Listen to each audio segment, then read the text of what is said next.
because you're jumping back into the gap. Outlet to coach, it's either sideline, 2 on the side, 3 on the side. That's off the second cut.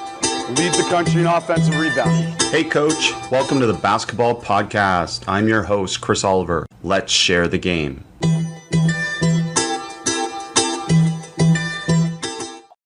I had great experiences speaking at the Omaha, Massachusetts, and Minnesota Coaching Association clinics over the last few weeks. I wanted to share what one attendee and current member of Basketball Immersion said. They told me, being a member of Basketball Immersion has unlocked a new and efficient way of coaching that I didn't know existed prior to joining. Being able to then see you present in person helped bring your philosophy into reality for me and my program. I was impressed by your willingness to take time to not only demonstrate, but also to ensure that the people understood the technical and tactical aspects of what you shared and the reasons why it works. I am grateful for the support of so many of you with this podcast and the membership website. As your season starts, I'd love to have you join basketballimmersion.com. Go to basketballimmersion.com/sign-up to join today. Welcome to the Basketball Podcast. Today I am really excited to have someone who's had great success in coaching and it has been a tremendous mentor to so many people that I know personally. And Jimmy Tillette is here, and former head coach at Samford University, where he had great success, is still the winningest coach all time there. And now is a high school coach at Isidore. Coach, what is it? Isidore Newman High School, right? In New Orleans. Isidore Newman, where the Mannings went and when Odell Beckham went. Awesome.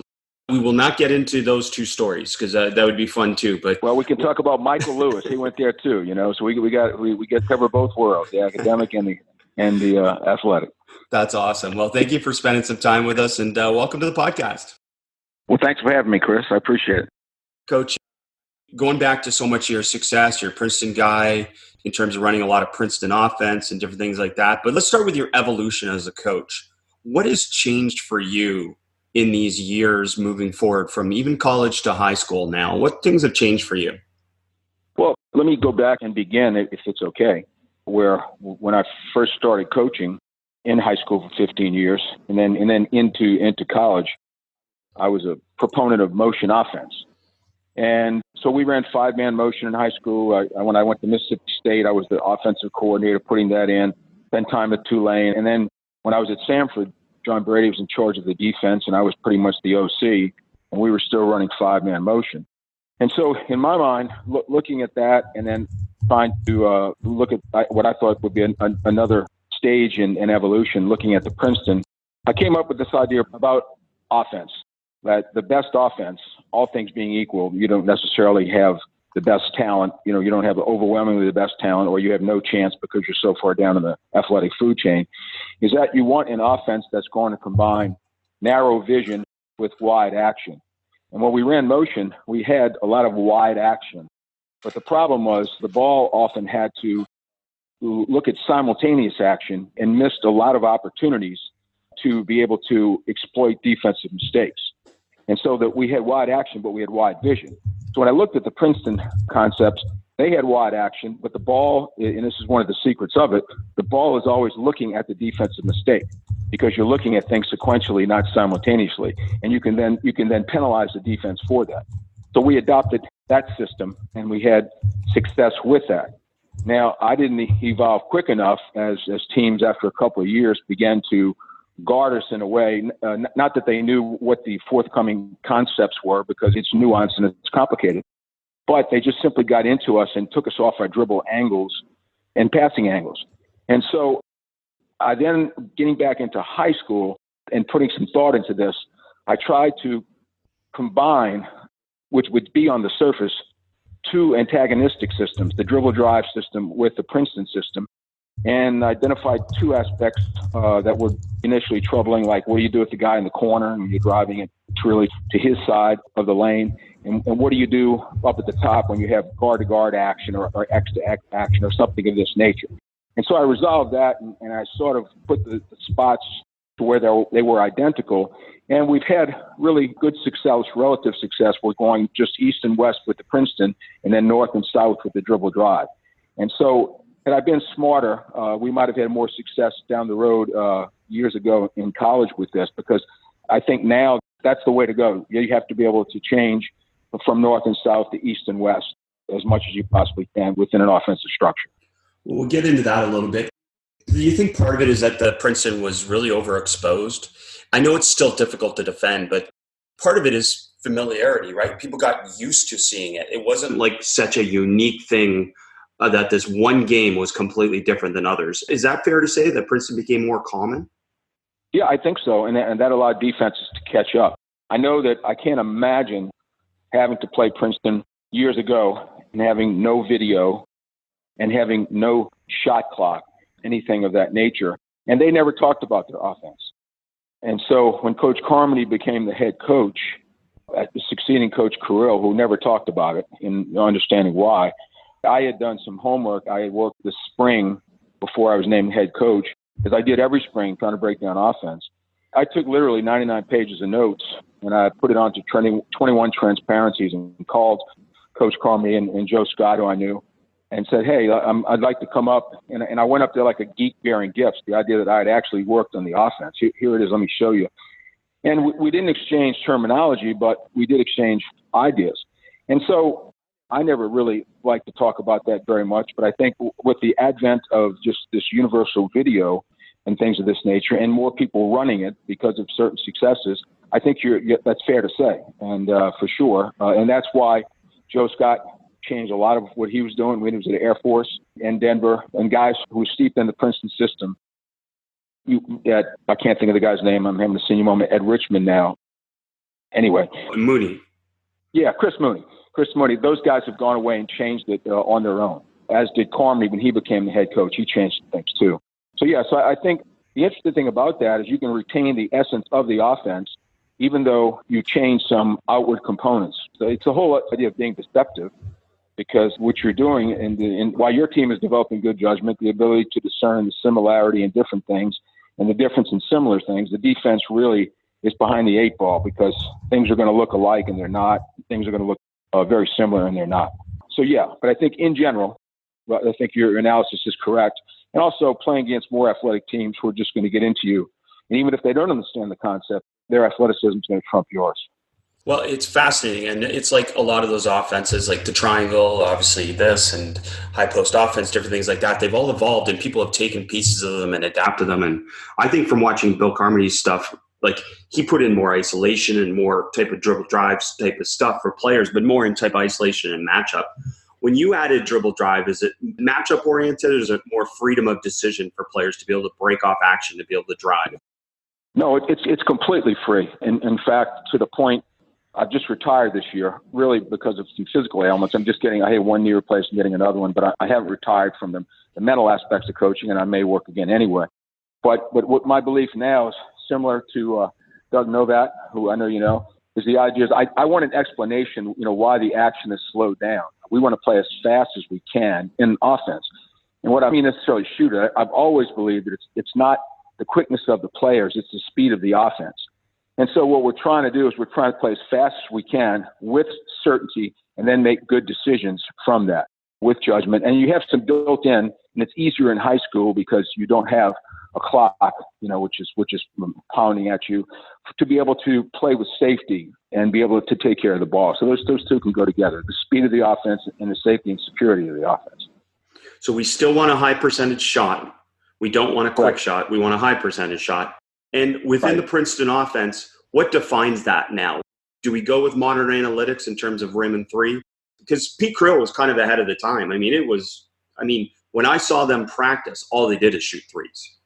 That was a philosophy. Yeah, I think that's still true. From a defensive standpoint, wouldn't you like to force everyone to take long twos? So yeah, obviously we want balls into the lane. We want to be able to get the ball into the lane either with a back cut or with some form of effective dribble.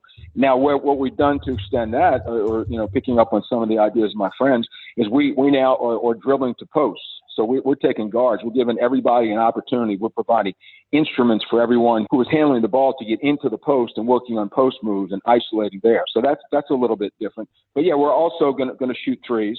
Now, it's going to be interesting to me to see this year what that means when they move the line back. And I really think you're at the end really of cerebral play in college. Anything below 30 seconds is going to turn into the NBA. And those coaches who are at the best schools athletically wanted to do that anyway. I used to go to the Division I meeting and vote against that every year, reducing the clock. But yeah, that's what you want for effective offense. You want opportunities to score around the basket, and you're teaching kids, again, instruments. You're giving them some options of how to do it. And then you want to shoot open threes. You love to shoot stationary threes. Those are the best threes. Well, no question. And that was one of the values of, as you said, adding dribble drive, is that leads to more kick out, standstill threes potentially. So that's part of it. But let's go backwards, Coach. Let's talk about the essence of the Princeton backdoor cuts. What are the reads and the rules for backdoor cuts that you emphasize to your players? Okay, so essentially, if we know that we're in a situation that is where we're calling for a backdoor opportunity. So if I've got the basketball, and this is what defenders would try and do into the later years of this, is they would crowd your space and take you off your dribble angle. Because if I'm dribbling at you, a teammate, I really want to dribble below you. And even if your defender's up contesting the pass, but I want to dribble below you. And we really got to where we find this pretty good from the top of the key, say, over to, say, the left wing. I really want to dribble at what we call the V, which is where the corner is, where it intersects. So that's the first part. That's where I've got to get to. And we used to talk about fighting for our dribble angle. So I have to be tough enough with the ball and create some space only to be able to put the ball on the floor with the proper angle. Secondly, the difference between dribbling and driving is when you're driving, you want to be as vertical. When I say vertical, I don't mean height. I mean long steps as you possibly can. But in throwing a backdoor pass, what you want to do is you want your steps sort of chopped. So you're sort of shuffling your feet more so. The third thing is your hand goes from on top to on side. We call pound push. Or you're pounding the ball and then your hand just turns sideways and you're pushing the ball through. And then the fourth thing of that is that you just walk through your pass. So wherever I'm going, whichever angle I'm on, whichever path I'm on, and I throw the backdoor pass, okay, and I just continue to walk in that straight line. You don't pull off the pass. You don't pull your hand back. That lets the defense know you're getting ready to throw that. So I'm looking at space. I'm looking at just anything behind the person I'm throwing to. I don't worry about him beating his defender because cutting's a race, and we know we're going to win the race because we know when the race starts. So when I bounce the ball, when the ball hits the floor, not as I'm getting ready to dribble it, but coming up from the floor, that's going to signal his cut, and I'm just going to throw the ball to space. Any space, I'm going to throw it, and he's going to run and go get it. And oftentimes you got to then finish on the other side of the basket because of where you are relative to your feet. But the last part of the feet is there's not a correct foot to shoot with. You're trying to get the ball up to the goal as quickly as you can, whether it be in front of the rim, which is more of a broad jump, or around the rim, which is a high jump. But either way, you got to get the ball up there quickly because athletes will erase their mistakes. Someone will come out of nowhere and try and block a shot. Well, and again, that gets misconstrued about the Princeton, that it's just really, really organized, structured offense, but everything's based on reads and cues and the different things that come with it. But in a way, it was also what some people might argue was less fundamental because we're not doing two-hand passes all the time. We're passing off the dribble and we're finishing, as you just said. There's no perfect finish. It's perfect. It's how do you just finish, right? In terms of those things. I really think it's interesting when people say it's not fundamental, and what that means is typically that it's not traditional in the way that they learn something. That's what I mean. But, not traditional fundamentals. Yes, but it's definitely fundamentals. It's like when we're teaching kids to score in the post. We're teaching them to score off 1 foot, all right, when you have space. But if you don't have space, you can make space with it with a 2-foot move, what is called a stride stop. You can use your butt to create space.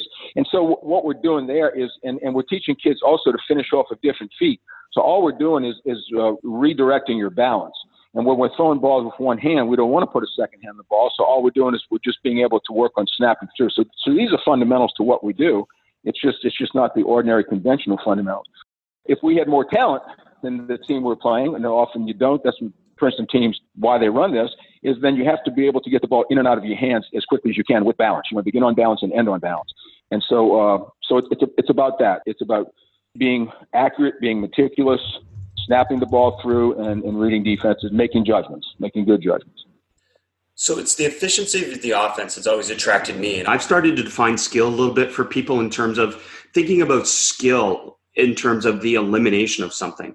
And for me, when I watch Princeton offense, I look at the elimination of something.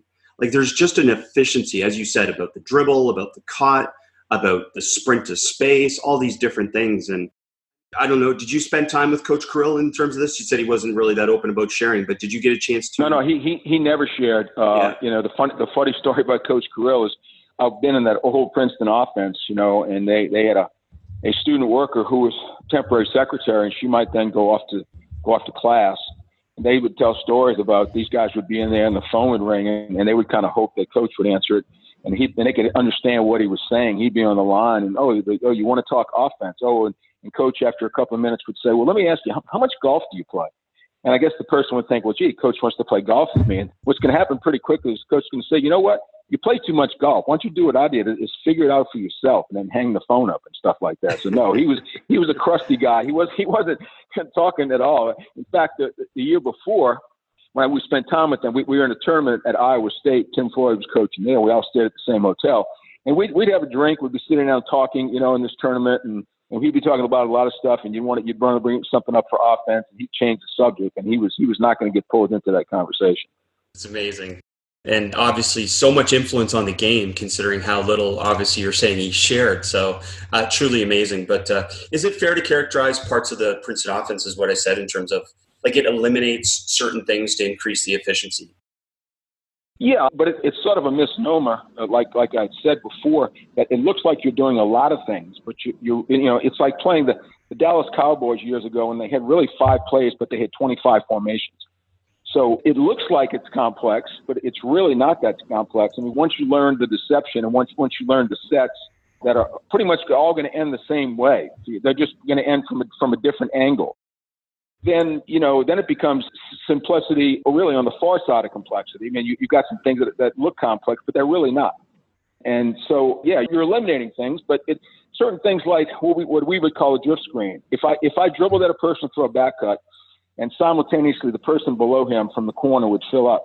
So if I can't hit the back cut, then my secondary option is to throw to the fill-up guy, and here comes the post player, and he's going to set a screen on that defender who has been taught to jump to the ball. So now I pass it to the wing, my defender jumps toward the wing pass, and then the post comes and screens him, and I move away from the defender, shuffling my feet. So the defender then is in a quandary. How do they play that? He's been taught to jump to the ball. So really what you're doing, it's like Aikido. You're taking advantage of the defensive mistakes and what they've been taught to do.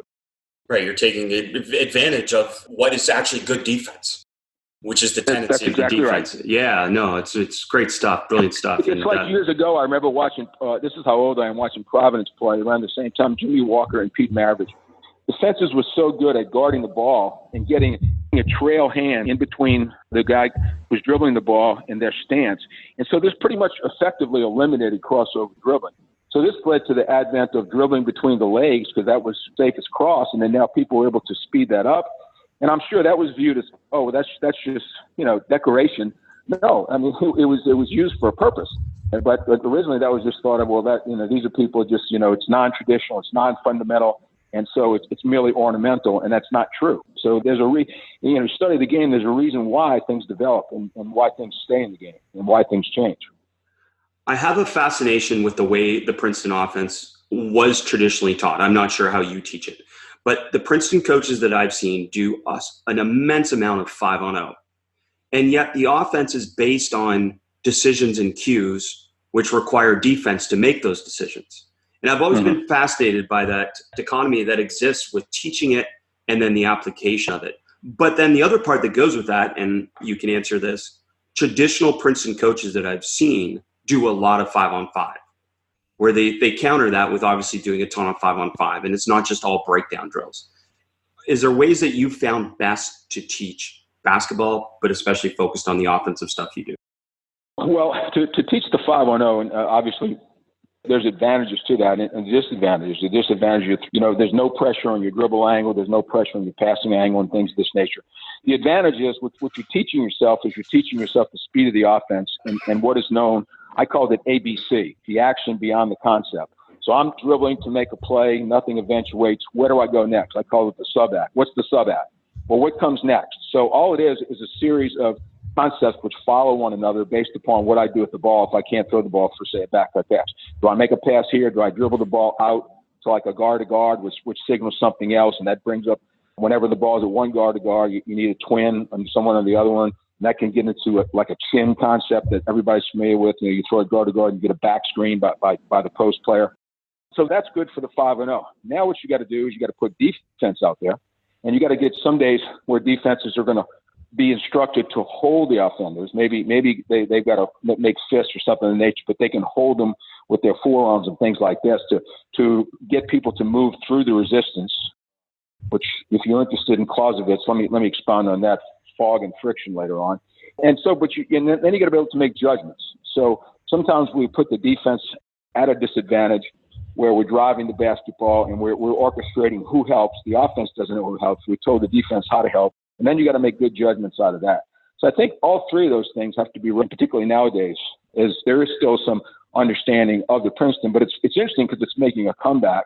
But it's particularly making a comeback with the trend of now combining it with the dribble drive.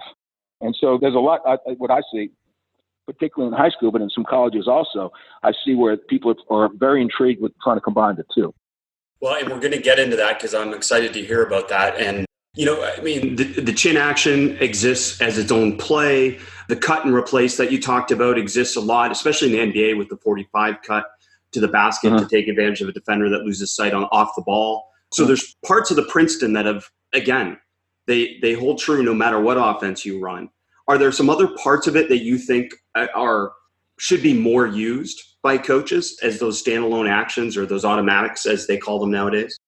No, and that's the beauty of it, is you can change it from year to year based upon your personnel and still retain the essence of it, but just change where the point of attack might be for a certain player or whose hands you want the ball in for most of the time or something of this nature.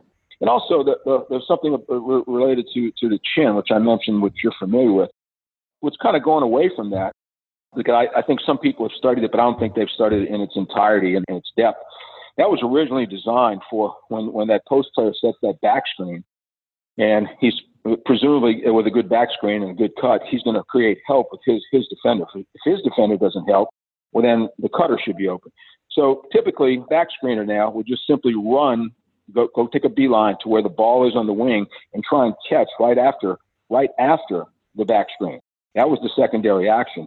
The tertiary action then would be if you ran and there was a defender there, that meant that you now were screening the person who was above you who made that pass to the wing. So does this make sense to you, what I'm saying? Absolutely. No, it's the depth of the teaching and the understanding of all that, yes. You got to spend some time on the teaching. There's no question. And you have to, of course, create a vocabulary, a language, so where we can communicate with one another, which is our own, which is idiosyncratic, which we understand what that means and nobody else understands what that means. Well, and that's the beauty of a team, right? And that's the beauty of the language that you use. And you talked about it, I believe you said, is it fog and friction or fog and fiction? No, it's fog and friction. So yes. I teach a couple of different classes, well, one of which I've taught this for years. I taught it in high schools years ago and very interested in military history. And at Newman, I teach a class called American Conflicts, which is the wars of America. And so we talk about, as a preliminary aspect, individual wars, principles. LES and ALS, so individuals throughout history, and then principles of warfare. So one of the guys who was a major interpreter of Napoleon after the Napoleonic Wars in the 19th century, he was a Prussian. His name was Paul von Clausewitz. He's still relevant, and he's still taught at academies, as is Anton Jomini, who was a Swiss Frenchman. He's still taught. They have very divergent ideas about interpretations of Napoleon. One of the things I like about Clausewitz, which I think is relevant for athletics, his notion is battle equals stress. Obviously, these are men at war. Their lives are in jeopardy. So when you're engaged in battle, when you're engaged in this highly stressful situation, there are two elements that are going to pervade the battlefield. The first one is called, there's going to be a fog which is going to descend. For him, the fog means communication. Typically what happens under stress, there is an immediate degrading of communication. So people are confused. They didn't hear things right. They're not sure what happens, et cetera, et cetera. So you have to fight against the fog. You have to find ways to be able to effectively communicate, make sure your players understand this. The second part is the friction, which means that, and this goes to complication. This means that the simplest thing without battle, without stress can be accomplished. But once you add stress to something, the simplest things can become difficult. The defense is going to grab. They're going to be in a different place, et cetera, et cetera, et cetera. So you've got to fight through the friction. You fight against the fog, the degrading of communication, and you fight through the friction. I think independent of basically any sport you're in, any concept of offensive football, defense, whatever it is. So I think those are two really good elements I've talked to our team about a lot, about what we're doing here and what's going to happen when we encounter some form of resistance in playing a game.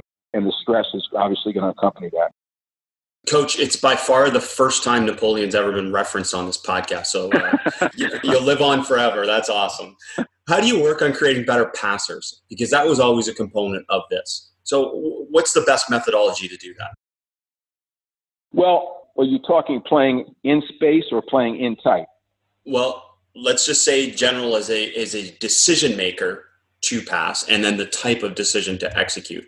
So it could be both in that sense. Yeah. Okay. Well, just as a general rule, if you'd ever watched Princeton years ago, warm up before the game, they would have something called star passing, which you'd pass and go replace, and it would the ball would be moved 5 times and it would resemble a star. But they typically snap the ball from within their shoulders because they were typically playing in space. So if you're playing in space, then they would stay back from the line, away from the line. It's like, why don't they move up to the line because they can now be in a position to shoot? Well, you'll eventually do that, but what you want to do playing in space, you can now snap the ball with 2 hands between your shoulders, and you can play with the ball in the center of your body. You're playing in tight, the ball has to be shifted to one side or the other away from the defender. So that's an entirely different pass. The ball, you're going to have 2 hands on the ball, but there's going to be a quick snap and extension from your hand furthest away from the defender. So you work on the techniques of those things, all right, and you use your feet. We're big on a pivoting for, and it's not a digression, it's parenthetical to what we're talking about, because pivoting can help you extricate yourself to create space to make passes. And so this is part of a John Beeline thing. When I went there, I have a place in Ann Arbor. The year I was out of coaching after Samford, I was doing consulting. But John was very nice, and I went to his practices a lot. And they had a little aspect what they worked on, which they call breakfast passing, which was donuts and waffles.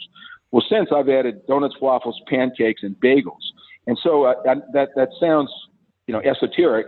But what it is, you're just teaching you different pivots to be able to pass away from pressure.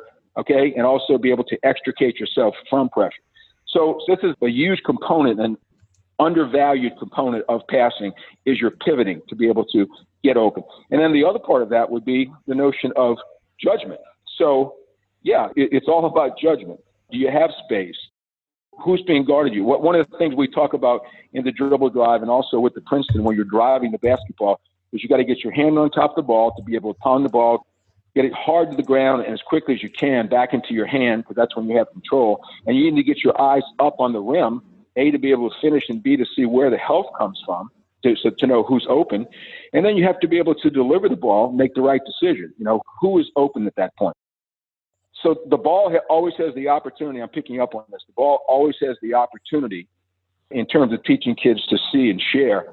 The ball always has the first opportunity to score. So if I passed it to you, it would be you first for us. We call that me first for us. Doug does the same thing with that. So you now have that opportunity. But at some point in time, when you get the basketball, it might not be the best opportunity. So selling our kids on this, we would say, listen, I'm not asking you to surrender the me for the we. What I'm asking you to do, I'm asking you to select the best from the rest. So let's say you catch it and you're not open to score. You recognize that immediately. There's someone below you or above you that's wide open. The ball should immediately go out of your hands because that's the best option and opportunity for us to score. So you're planning the brains of your kids when you're working on judgment. I know you have the first opportunity because the ball is in your hands, but it may not be the best opportunity. So it's a gradual, it's like a slinky effect, going back and forth with teaching them how to finish, how to score, and then from there, seeing who's open, what's our best opportunity to be able to penalize the defense. That's nothing that's inculcated or cultivated overnight. That's something that has to be talked about from day one and through the last game. Awesome. Yeah, great explanation, great detail to that. And obviously the spacing and all the different components that come into that make all those decisions more effective are a brilliant part of the offense too. So, Coach, let's dig into it. Sorry, go ahead. Spacing is just, I'm just want to pick on something which it's like I work with kids all the time with teams, and I'll tell kids, like, we'll just start. And I'll say, okay, for you guys, each get a basketball. and spaced proportionally on the baseline. And it's like, what? What do you say? And then you look up, and I'm at midcourt facing them, and I see player A is kind of where he is, and player B is 2 steps away, and player C is 8 steps away, and player D is 9 steps away. And right there, you see the kids don't understand about proportional spacing. So it's imperative to anything you're doing in either one of these offenses to stretch the defense that you be exactly where you're supposed to be when you're supposed to be there.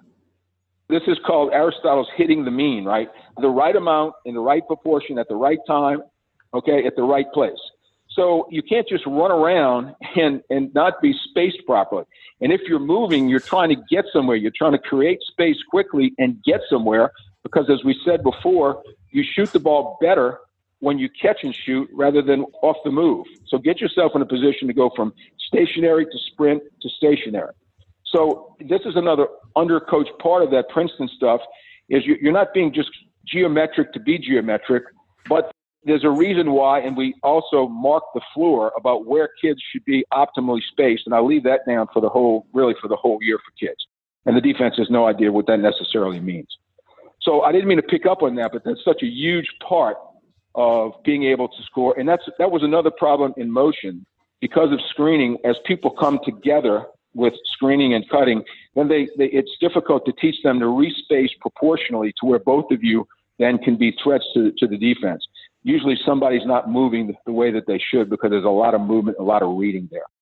I didn't mean to step on your toes. No, please, Coach. This is awesome stuff, and I love just the phrasing and the terminology and the thoughtfulness that goes into so many things. I'm a big phrase terminology guy. I spend a lot of time on this because I think that anything that is poorly said is rarely wisely heard. So I'm always trying to find what I call felicitous phrasing.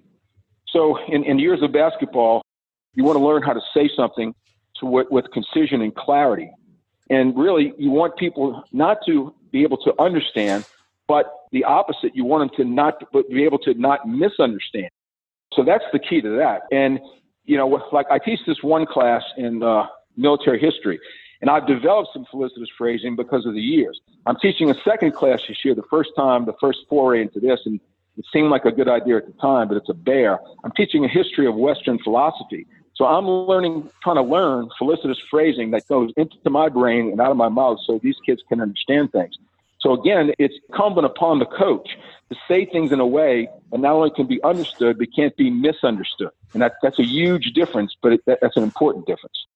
It's something that's been very clear on this podcast and talking to so many successful coaches is just how much I noticed the importance of phrasing and the efficiency of language. And as you said, different communications that you've used already. So it's an outstanding point. And Coach, I know we can't leave here without diving into this metamorphosis of the Princeton office and blending with the dribble drive.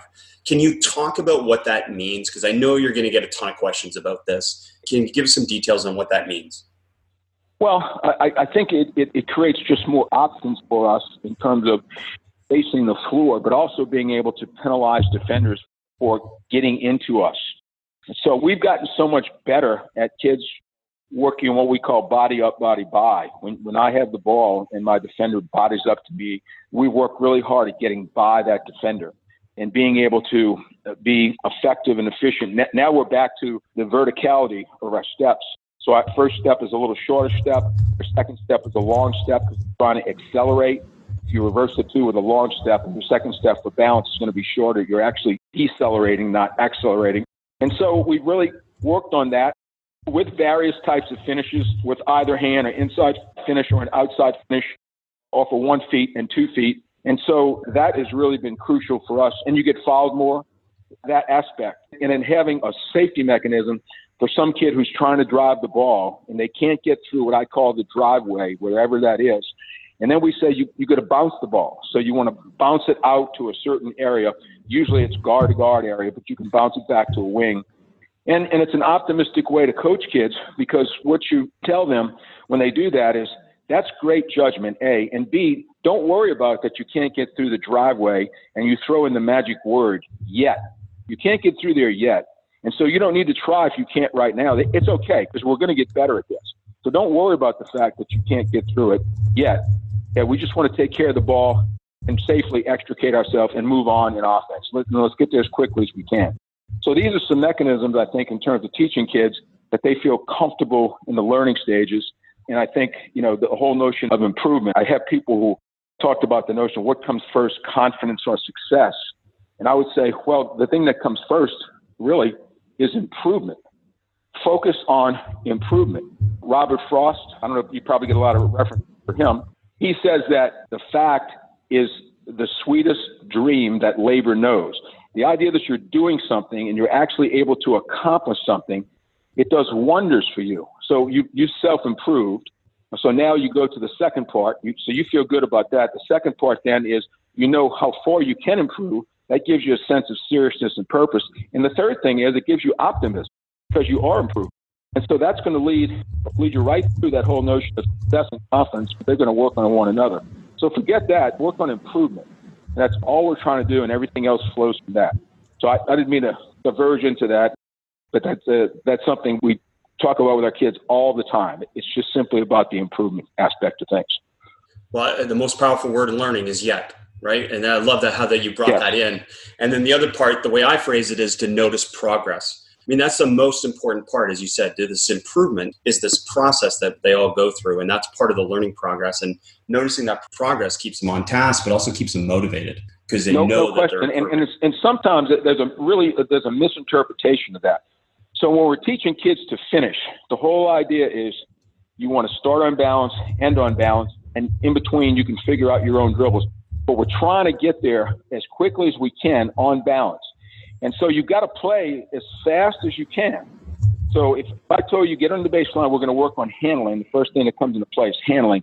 And I don't care if you turn it over. I want you to pound the ball as hard as you can, make moves, left hand, right hand, whatever, give us some combinations. Don't care if you throw it away because you're trying to catch it and then get your hand. It's an interesting thing. You're trying to flip from one hand to the next. Your hand can't be on top of either because you're pushing it from one to the next, so your palms kind of are in. But once you catch it, you now have to move your hands and get your hands on top and pound the ball to the ground as quickly as you possibly can. So when a kid turns it over, when the ball rolls up his hand, we say that's progress because now he's playing at the speed we want him to. When a kid drives in as hard as he can, and at least in this possession, and he hits it off the backboard and the ball ricochets out to midcourt, I stop and say, what is that? And the kids know the response. That's progress because this guy's playing as fast as he can, and now he's not going to speed up in the game, which is the worst thing that can happen to you, right? Try and speed up in the game and do things you haven't done at that speed. And so that's another way of identifying progress. So just to supplement what you're saying. Yeah, that's great. I've always wondered, is there an ideal length of possession for the Princeton offense? Like everyone's perception is, it used to be more hold the ball and work the clock probably to get the best opportunity, but is that gone now? Is it just whenever the opportunity is there and you have an advantage, you're taking advantage of advantage? Yeah, I think we want a shot on our terms, a shot that we want, and we're shooting a shot on our terms. We're comfortable with that. And this might be just a little of a cautionary tale. No one's asked me to expound on this to other coaches, but I'm concerned a little bit with the shot clock going at 30, and all of a sudden you subdivide it into the 3 10-second segments, okay? And so you got the ball at the floor, and the first that's your early break, your transition, or whatever, maybe, and then you don't have it. Now you go to the middle 10 seconds, and then you're down at the end of it. I don't know, ball screen, whatever. Well, you really haven't maybe worked and moved the defense that much in that 10-second segment. So it was just so interesting to me years ago that all of a sudden you're running Princeton, and you might be running Chin, just for example, and you might turn it over 4 times. I don't mean turn it over, lose it. I mean turn over the Chin movement 4 times, and then before something eventuates. So it's the idea of, I think that, it's having too much of that kind of stuff, you're getting away probably from what you do best because you're trying to do too much and you're trying to do it in a short period of time. We talk about this all the time with Doug. You want to move the ball down, up, and over, and you want to go side, side, down, which is the opposite of that. So if you can move the ball across the midline and above and below the free throw line, well, now you've moved all the defenders. So it takes time to be able to do that and then exploit the defense against teams who are coached, who know how to move defensively. What concepts are you teaching first as you marry those two offenses concepts together? What are you teaching first? And I guess so the identical action would be if I'm on the left guard to guard, you're on the right guard to guard, and you have in a dribble drive, you've got someone in the corner. So let me just name this for you. This is another way of just giving something. So our post player, we just call him P. So you and I are in the same lateral position, right? We're horizontal, right? You're in the right guard to guard. I'm on the left. We're called twins. If I have someone longitudinally, someone in the corner below me and I'm above them, we call them mates. So the guys in the corners are twins because they're in the same lateral position. So this identifies where we should be on the court. But let's say you throw the ball to me, okay, and you can cut to either corner, but we're going to send you on a zip cut. I'm on the left guard to guard. You're going to cut to the left corner. That's going to push the guy up to the left corner. So now I'm going to try and drive it downhill, but I've got to cross where the space would be, let's just say, where there are less defenders. So I cross the nail hole, and I go to the right driveway, which is the right junction area. So that's dribble drive. I got a guy in the corner, but he may be lifting a little bit. We could talk about that later technically if you want. But here's what I got. I got two people on the backside, and I got a post down low. So I can play with out with the person in the corner. I can play down with the post player right there. I can play back with the guy at the top behind me, and I can play over, skip the ball with the guy there. This is the exact same action where if you went to some kind of back cut action and P came and set that screen, remember that retrograde screen where the defenders jump to the ball and he's penalized himself, and you catch the ball there? Do you remember that? Yes, absolutely, yeah. Okay, well, so now what happens on the catch, it winds up being the exact same action. I'm trying to drive the ball. Let's say I don't shoot it. I lift up, I look over the ball, and I drive the ball. I mean, I may be open because you're trying to get the defender to arc around that screen. But what happens, it doesn't matter because here's what you got. You have one person in the corner who is outside of you. You have the post player, P, now who's rolled down to be down. You have two on the backside. So that action, even though it's two different systems, is identical. And so we're trying to identify situations in there where we can, turn these situations into identical situations that it cuts the teaching time in half. So there's a couple of those, but that's just one which I think, you have obviously an understanding of this, how those two can happen. Yeah, no, I mean, what you're saying applies to so many things that we could do. If we can find an efficiency in teaching and obviously maximize the outcome, then it makes sense. So this is fascinating. Yeah, it's truly fascinating. And have you found in your years coaching the Princeton offense, have you found anything to be truly effective that gave it problems defensively, approaching it from that other perspective? No. I mean, I think, again, I think the defensive physicality, we went through a time too. I think they cleaned up the game somewhere, where people were definitely holding and shoving and knocking you off of cuts and things of that nature. And they've tried to, clean that up somewhat. I think just the general physical play of the defense could throw you off gear, particularly if you couldn't get through the friction with the dribble or if you couldn't extricate yourself with the bounce successfully. We were never worried about being scouted where somebody would know what we're going to run because the offense, it's like a thread that continues to ravel. Again, back to the concepts, we were into ABC. What's the action beyond the concept? What's the sub-act? It can go from here, there. And if I don't like anything, we like to play in flow. We could pull the ball out to that guard to guard, and we could make a call. We could make a verbal and a visual if we needed to. We could change the action. And so that's one of also the interesting things about the dribble drive is, when we pull it out to the guard to guard, our default action is to stay in dribble drive. But I could easily change to Princeton, let's just say before I pulled it out by just saying set, S-E-T, say that 3 times and pull the ball out. And that tells everyone now we're looking to get into Princeton and we have 3 separate entries we can use to get into that. That's just an example. So the idea of going from one to the other, I think, and the multiplicity and the diversification is successful. I don't know that, I would ever coach anywhere again where I wasn't going to try and do both of those because I think you can effectively combine the two. And I think you have a large payoff when you do.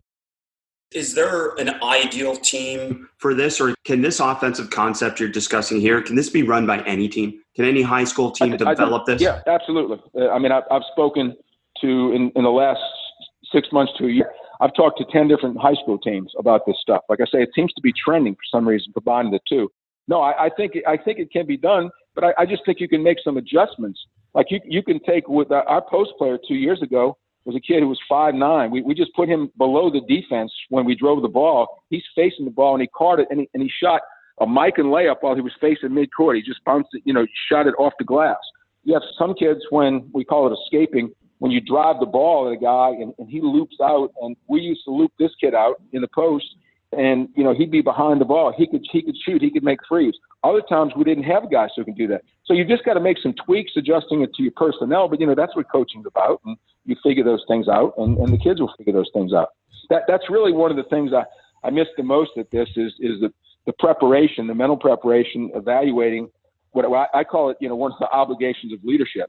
Accurately interpret reality. You've got to accurately interpret reality as it relates to your enterprise and your environment, wherever you are in the world of work or whatever you're doing. And that can be shifting. Some of it can be constant, but it can be shifting all the time. So this is Aristotle's notion of phronesius, the idea of paying attention, being aware, and making good decisions based upon what's accurate. And so I miss that, looking at a team and trying to figure out what's the best way to put us in a situation for success, and then coaching the kids into that system, and then seeing them develop and hopefully having some success. So that's something that I'm happy doing the teaching. I'm not as fulfilled now because I'm not hand in hand with kids every day working on these things together. Okay, Coach, let's go back to the basics here. How are we going to teach? Okay. So I'm going to talk about two active forces that we have. This is going to be a little philosophical, so hopefully you can bear with me, and hopefully you can see how this resonates and how relevant it is. So the first thing I talk about is, in each one of these forces, all right, they need to be directed, and then they need to be fused together to be effective if we're going to move to success, and then beyond that to mastery. The first one is we need precision with accuracy. So this, and you can look at this even as two parts of the brain, but I'm looking at it as active forces. So the first notion of precision is to be detailed, is to be intricate, is to be oriented to as I said, the detail of things. But precision and detail, all right, is not the same as accuracy. Let's say we were shooting at arrows at a target, and we clustered about 5 of the arrows right together, all within about an inch from each other. But they didn't hit the target. They're outside of where they're supposed to be. So, or if you have a clock which, say, unrelentingly ticks every second, constantly, consistently, and there obviously is consistency there, but you might have the wrong time. So precision married with accuracy. You've got to have the accuracy there in the detail. The other part to combine with this is rigor with clarity. So you need just the energy part of it, but it can't be just energy to have energy. What you're looking for an economy of motion. You're using your energy like a laser. If you had a laser pointed, you're focusing all your energy where it needs to be. Okay? So what you've got to do, with going back to these two, if you had one without the other, if you had detail without any rigor, then it would be anemic. It would be weak. And if you had rigor without detail or precision, then it would be dangerous because you wouldn't have any technique. You wouldn't have any organization. These things would not be directed. So you're working at, like in Ghostbusters, you know, crossing the screens. You're trying to actively fuse these two things together. And these are dynamic and active forces. They have to be put together by you mentally and then physically to manifest themselves. And there's nothing static about it. You just don't lay two things together. They have to constantly be monitored for you to marry the two, to be effective, to be masterful in what you do. So hopefully that's not so esoteric that got lost. It is a little bit, but people who listen to that will get it. And I would not want you to be any other way, Coach. This is the whole point of this podcast, is to share depth of teaching, to share depth of thinking, to share depth of knowledge, obviously, so that people can stimulate their thinking and think differently. And that's, I can't imagine you doing it any other way. And there's a form of coaching this. So when I look at kids, instead of trying to engage in detail and precision with accuracy, they're working on approximation. I say, no, that's not it. That's not it. Your technique is off. And then when I look at kids and they're substituting gesture for rigor, all right, then I say that's not good enough. So you coach this two different ways based upon the failure of one of your one of your students or players to be able to execute one or the other. So there's a going back to language, there's a way to coach this, and you just have, we have to observe. We're not going to substitute approximation. We're not going to substitute gesture. We've got to combine the rigor with the precision, the detail, et cetera, with the accuracy. That's got to work for us. We can't work for us, then we're recreating, basically. Coach, I cannot thank you enough. Tell us a little bit. You're doing some consulting now, and we're going to help spread the word for that. You're interested in working with any teams, and anyone that's interested in learning more about these concepts, we're going to help spread the word as well. So can you talk about that a little bit?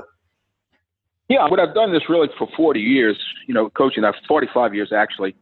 And I really never charged for this. And in fact, while I was even working in high school here at Newman, I was actually working with some other kids and some other teams, and a couple of which we actually played against them. And the point being in this, I want to see kids get better. I want to share as many ideas. I'm at the end, I'm going to be 70 years old in a number of months. And I want to help as many people as I can who want to be helped. It's interesting because some people say they want to learn about the Princeton offense, and you get into the intricacy of this, and their eyes glaze over, and that they really don't want to learn this. But a lot of people are obviously well-intentioned and want to learn the details of things. That's how we get to the success of that. You don't have to be detailed just for detail's sake. It's the Einstein notion: make things as simple as possible, but not simpler. So we have to be as nuanced as we can to be successful.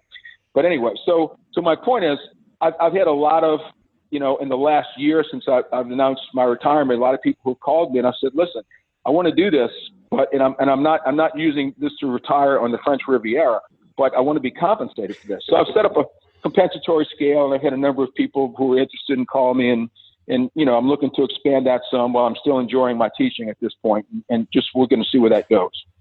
Well, I wish you all the luck, and I'll certainly help spread the word. And thank you so much for taking the time and just sharing the game with us, Coach. It was my pleasure. Thanks a lot for having me.